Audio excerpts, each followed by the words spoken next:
Hello to everyone. Welcome to a new session of the Women of the Bible Speak. We left Mary of Bethany and we come to know Martha, as I do believe that a lot of women know this story from the New Testament. This is your Pastor Yadi. I wish you a blessed weekend. A weekend that can have a lot in store. And when I say this, also a lot in store means there is maybe a quiet moment. So let it come to you and enjoy. Life will always come back in different ways if you touch it, and it will never come in the same. So take what comes to you in this way to consider that this is a way that will show you a new opening in your journey, or wherever you are in the journey of your life. So everyone, the seeker, every denomination is welcome to my podcast. Mary and Martha. So today it is Martha of Bethany. Luke 10:38 to 42 and John 11:17 to 44.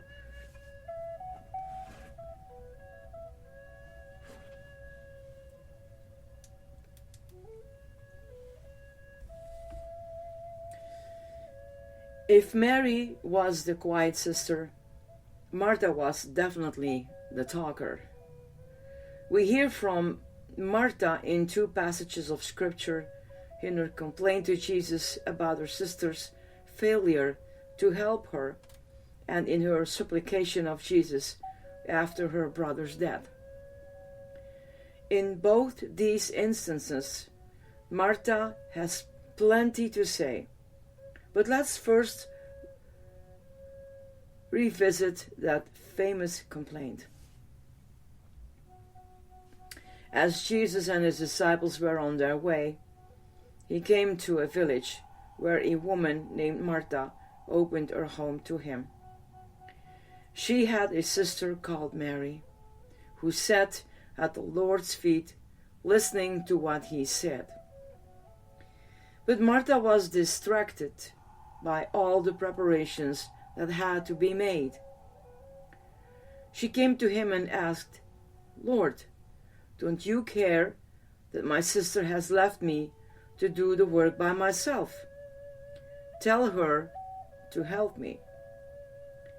"Martha, Martha," the Lord answered, "you are worried and upset about many things, but few things are needed, or indeed only one. Mary has chosen what is better, and it will not be taken away from her." Luke 10:38 to 42. In looking at this passage from Mary's perspective, we talked about her actions and Jesus' response. But there are things about Martha's words here that can teach us plenty. Look at what she says to Jesus. "Lord, don't you care?" Can't you hear in her tone not only her irritation at her sister, but also her frustration that Jesus is doing nothing about it? After all, isn't Jesus supposed to care about fairness and justice? Isn't he the one preaching kindness and equity? And doesn't he see how Mary is leaving Martha to do all the heavy lifting? Nestled inside Martha's accusatory complaint of "don't you care" is the assumption that Jesus will side with her. I must confess, I made these same complaints. In his wisdom and mercy, Jesus didn't tell her to be quiet or go away. He didn't dismiss her by saying, "Why are you bringing your ridiculous little household disputes to me?" He did not tell her that he was a revered scholar with important things to do, and that as a woman she had no right to petition him anyway. He said none of those things, but instead took what she said seriously. That's not the same, of course, as agreeing with her, but he did acknowledge that it was a conversation worth having. Compare this with how he responded to another sibling controversy in the Gospel of Luke. Someone in the crowd said to him, "Teacher, tell my brother to divide the inheritance with me." And Jesus replied, "Man, who appointed me a judge or an arbiter between you?" Luke 12:13-14. Jesus dismissed out of hand the idea that he should have anything to do with the brother's argument. But this was exactly the sort of dispute someone expected a religious teacher or leader like Jesus to involve himself in. A serious public matter like inheritance, a business matter between men of the community. So, what about a private dispute between women? Such a thing would have been beneath the notice of most teachers, but not Jesus.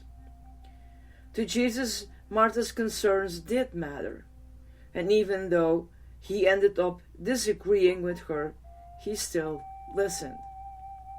Jesus responded to her with infinite tenderness.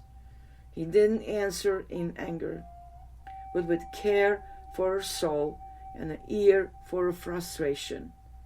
He identified her state, worried and troubled, and gently showed her a better path. Take notice of the unique way he begins his response.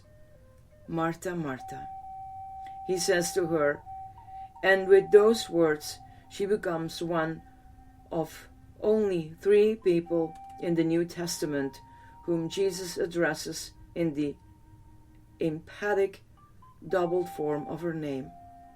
He says, "Simon, Simon," when he tells Peter he has prayed for him to be strengthened in his time of trial, so that he, Peter, could in turn strengthen the other disciples. And he called out, "Saul, Saul," to Paul on the road to Damascus, when he confronts the apostle to the Gentiles and dramatically turns his life around. When one looks at his Martha, Martha, in this context, his words sound less like those of an exasperated parent and more like a serious call to discipleship. Was he asking Martha to reset her priorities in the same life-changing way he transformed Paul's thinking? Martha's call to discipleship happened in her home. Her road to Damascus happened to run straight through her kitchen. Of the 3 siblings, Martha, Mary, and Lazarus, it was clearly Martha who was tied up in acts of service. It appears she ran the household and took the lead as a woman of action. For example, when she heard that Jesus had come to join the family in their grief, she got up immediately to meet him. Mary waited, but not Martha. She seized the opportunity to speak with Jesus. "Lord," Martha said to Jesus, "if you had been here, my brother would not have died. But I know that even now God will give you whatever you ask." Jesus said to her, "Your brother will rise again." Martha answered, I know he will rise again in the resurrection at the last day. Jesus said to her, I am the resurrection and the life. The one who believes in me will live, even though they die. And whoever lives by believing in me will never die. Do you believe this? Yes, Lord, she replied. I believe that you are the Messiah, the Son of God, who is to come into the world. John 11:21. This is an unreserved confession of faith. It echoes Simon Peter's confession when he says to Jesus, You are the Christ, the Son of the living God. Matthew 16:16. But here in John's Gospel, those words come out of Martha's mouth, out of the mouth of a woman who, as far as we know, has lived her whole discipleship in her home in her quiet village of Bethany. A woman who has not traveled all over Judea and Galilee with Jesus and his disciples, and who has not been witness, as Peter has, to the many miracles and healings and remarkable events of Jesus' ministry. Still, she knows enough of Jesus to know the truth. What's even more interesting is the conversation Martha had with Jesus that led to that sweeping profession. Martha was clearly a woman of intelligence and of sound theological reasoning. She began by acknowledging Jesus' power to heal. Lord, if you had been here, my brother would not have died. But Mary had been content to leave it at that. Martha was not. She wasn't satisfied with simply making a statement about the past. Martha pressed forward into the future. Martha's next words are full of faith and confidence. But even now, I know that whatever you ask of God, God will give you. But even now, Martha says in her faith and trust, Martha believed it would never be too late for God to act. Her confidence in Jesus was boundless, and she alone seems to realize, perhaps she alone in all of John's Gospel, that Jesus was not bound by considerations of space and time, but participated fully in the timeless life of God. How many times have you faced despair when there seems no possibility of hope? In the world's eyes and by its faithless standards, it may have appeared that there was now here left to turn. Nowhere left to turn, Nowhere left to turn. That's certainly where Martha's found herself. And yet, she expressed no hesitation at all that Jesus could overcome even the dead.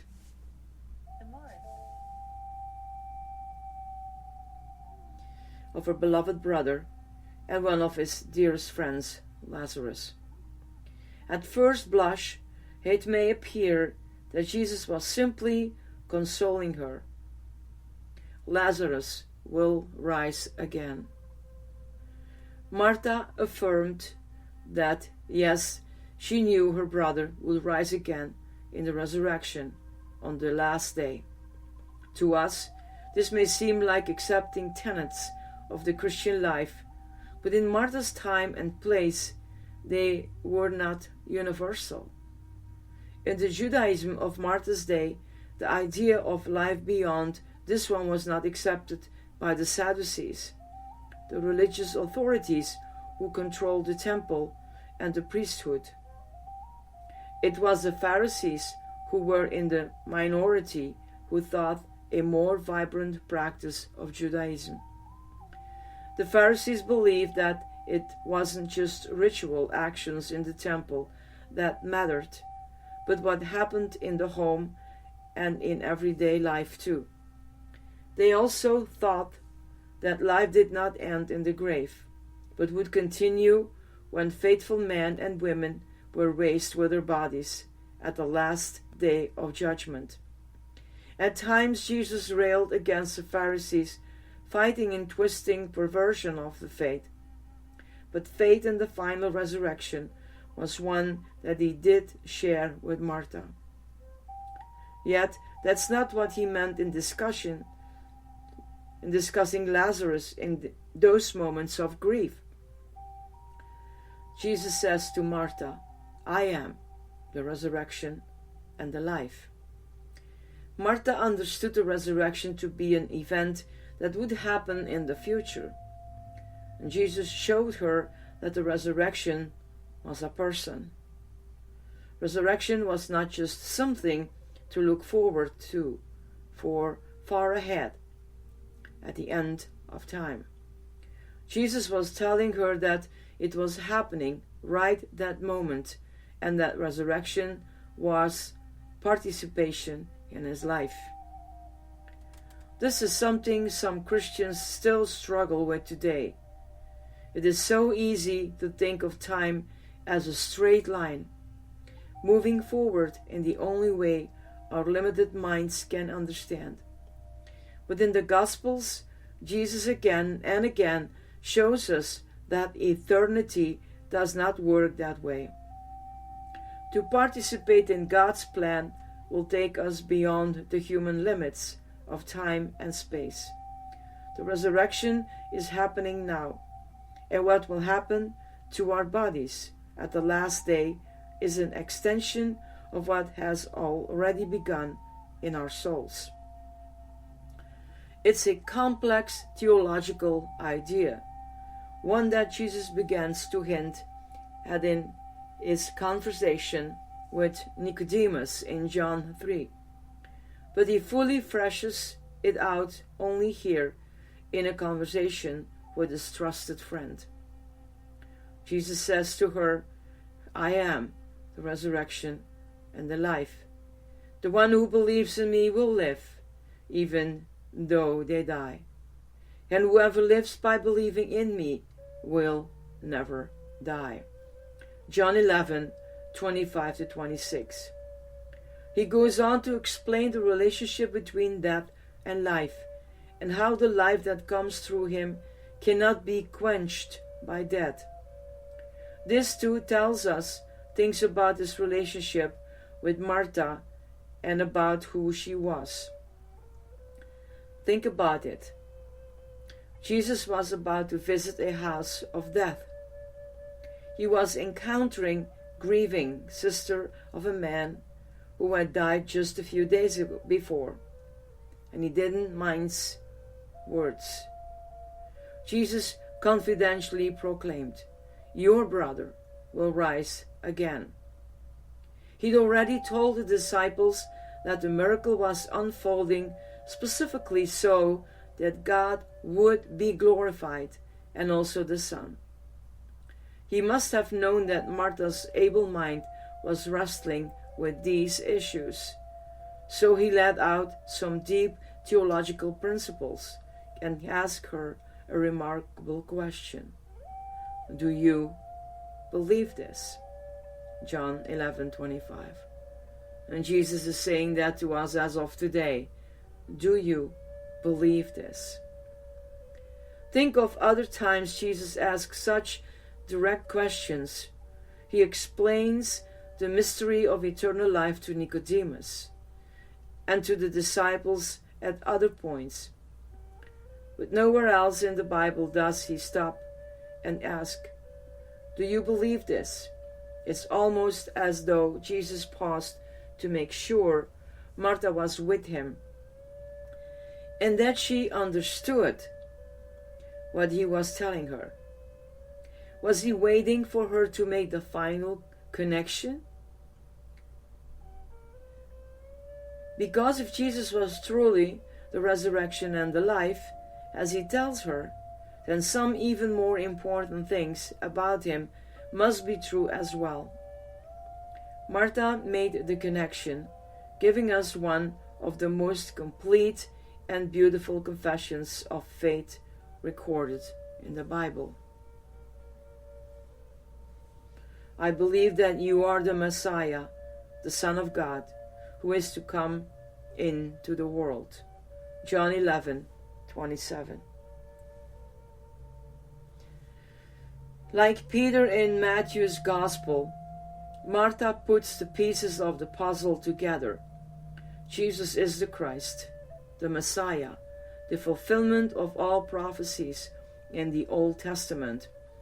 This is what her own observation combined with her intellectual understanding revealed to her, but her faith told her something more, that this promised Messiah was not just a man, but was in some mysterious ways participating in the actual life of God himself. Martha was among the very first to make a full Christian confession of faith. But she was still, of course, practical Martha.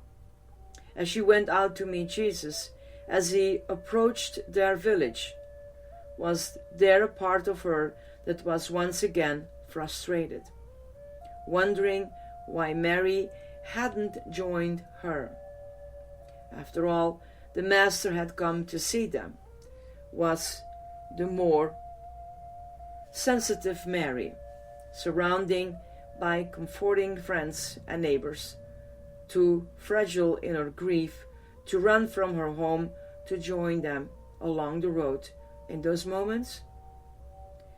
Following their enlightening conversation, Martha returns home and told Mary that Jesus was asking for her. When Jesus saw Mary's grief along with that of others mourning Lazarus' death, he too wept, and then went with him to the tomb. Here, Jesus and Martha have their last exchange recorded in the Gospel. Jesus, once more deeply moved, came to the tomb. It was a cave with a stone let across the entrance. "Take away the stone," he said. "But Lord," said Martha, the sister of the dead man, "by this time there is a bad odor, for he has been there 4 days." John 11:38-39. Martha wouldn't be Martha if she weren't worrying about the practical aspects of what was about to be Jesus' death-defying miracle. Or maybe she didn't quite understand what it was that Jesus was doing just yet. Lazarus' body had surely been anointed with scented spices and perfume, and carefully wrapped. But even so, the scents and perfume would have held back the stench of decaying flesh for only so long. Can we blame Martha for not wanting to encounter her brother's body in that condition? She and her sister would have been the ones who prepared his body for burial. So they had had their chance to say goodbye, not just to their brother's soul, but to his body. And now Jesus wanted to expose that decomposing body. The thought was unimaginable. How many of us can see ourselves in Martha in that moment? She had just made a beautiful confession of faith, expressing all the miracles' truth about Jesus, and yet here she was, just a few verses later, quietly stalling and saying, "No, you don't understand. This is a bad idea." She was back to seeing with the eyes of the world instead of with the eyes of faith. There is a perfect picture of our frailty in us. As human beings, Christians are capable of statements of great faith. But when our foundations stand challenged by life circumstances, we can be Marthas at the tomb saying, "Now, hold on just a minute. This isn't the way it works." I think that is just a normal question. Jesus had one last word of wisdom for Martha and for us. Then Jesus said, "Did I not tell you that if you believe, you will see the glory of God?" He led her right back to her own statement of belief. Sometimes God has to gently remind us of His promises and our reliance on them, not religions, reliance on them, before He can show us the truth of His glory working in our lives. Imagine how Martha felt when she saw her dead brother walking out of this tomb and into Jesus' waiting arms. She and her sister were so different, yet their bond in grief was obvious. Surely they must have reached for each other in that moment of intense, unbelievable joy. They must have held each other hands and wept tears of happiness, not just at the return of their beloved brother, but at the manifestations of all that they knew to be true of their beloved teacher.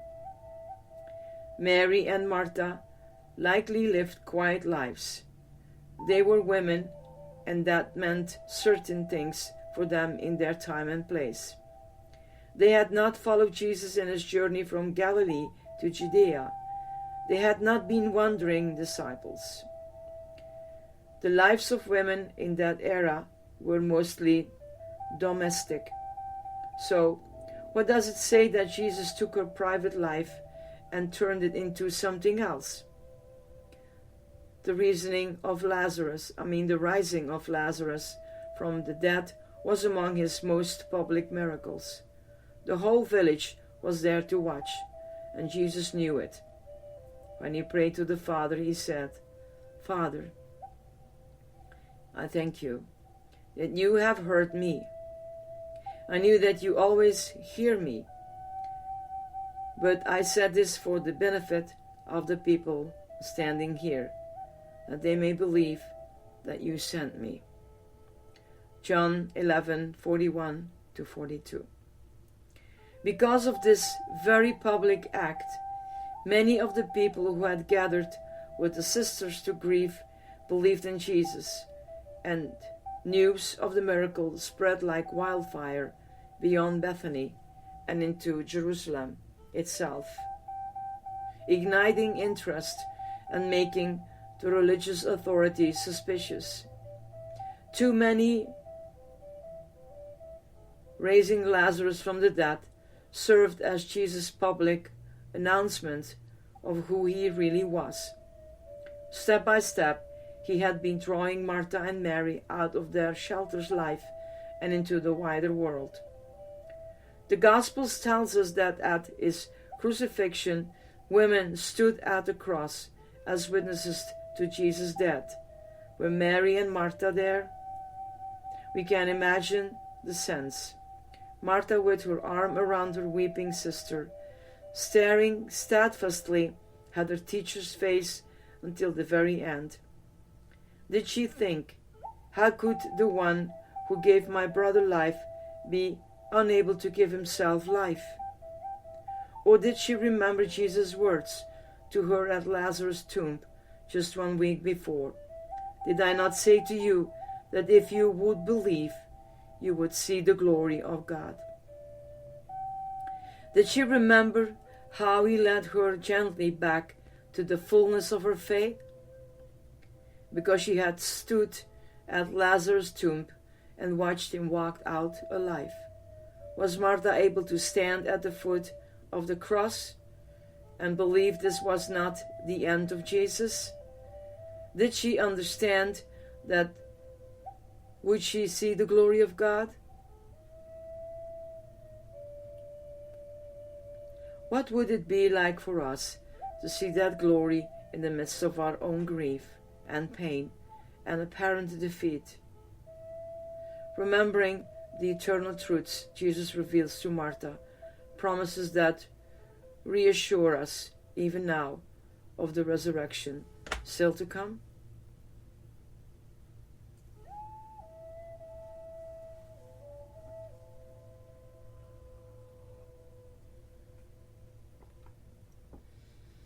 Now let me give you some questions about Mary and Martha of Bethany.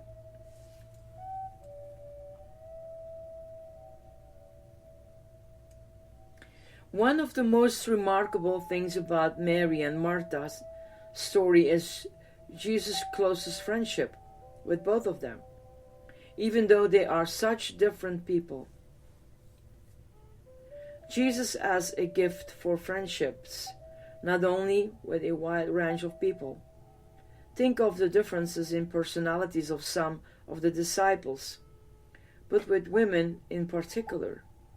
What are some other examples of female friendships Jesus forms in the Gospels? Another one. Jesus is unmarried, as are many, if not most of his closest friends, including Mary and Martha. He seems to value the bonds of friendship as much as, or more than, the bonds of marriage. Do we live out that commitment in our own lives with the time and effort we put into our friendships? Do we number both men and women among our close friends, as Jesus numbered both men and women among this? Often we put lots of spiritual efforts into our marriages and into making sure they are filled with holiness. What can we do in our lives to value and promote our friendships as places of holiness and growth as much as our marriages? Another one. The Gospel of John in particular spells out the friendship of Mary and Martha to Jesus' suffering and death in Jerusalem. In John, the raising of Lazarus happens right before Jesus enters Jerusalem, and the resentment of the religious authorities over the rising and the raising of Lazarus in explicit. Lazarus' resurrection might even be seen as a trigger event that leads to Jesus' betrayal and death. And it is the climatic sign that Jesus performs in this gospel. Look at the very first sign Jesus performs in John 2:11. Verse 1 to 11. How is this sign different from the last one he performs? Women are instrumental in both these signs, encouraging and asking him to reveal his full power. Mary, the mother of Jesus, at the miracle at Cana, and Mary and Martha of Bethany of the raising of Lazarus. What does this presence tells us about the role of women both in Jesus' life and ministry, and in Jesus' life and ministry and in the early church? What can it tell us about our lives today and our own relationship with Jesus?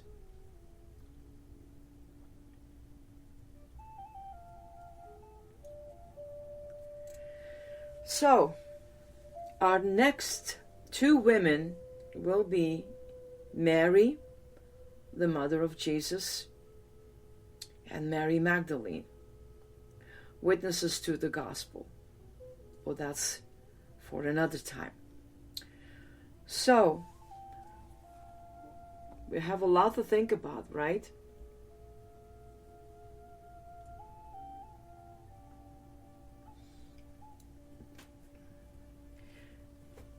It's really beautiful how Jesus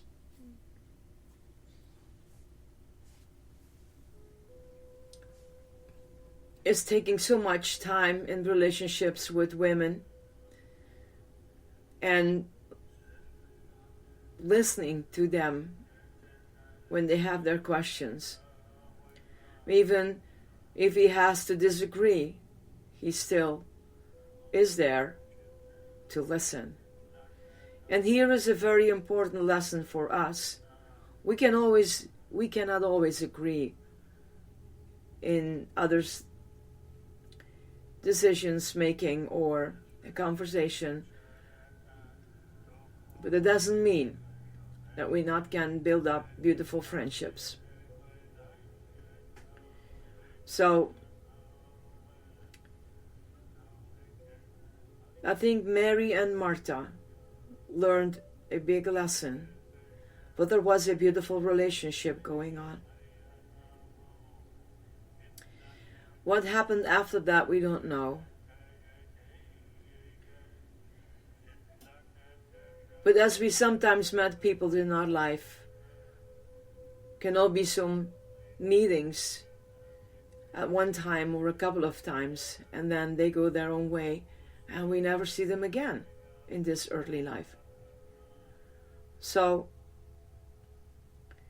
as you study this, Martha and Mary, bring yourself right in the middle of this story with Jesus, the Christ. May the peace of God be with you and stays with you, and may His light shine upon you and keep you safe.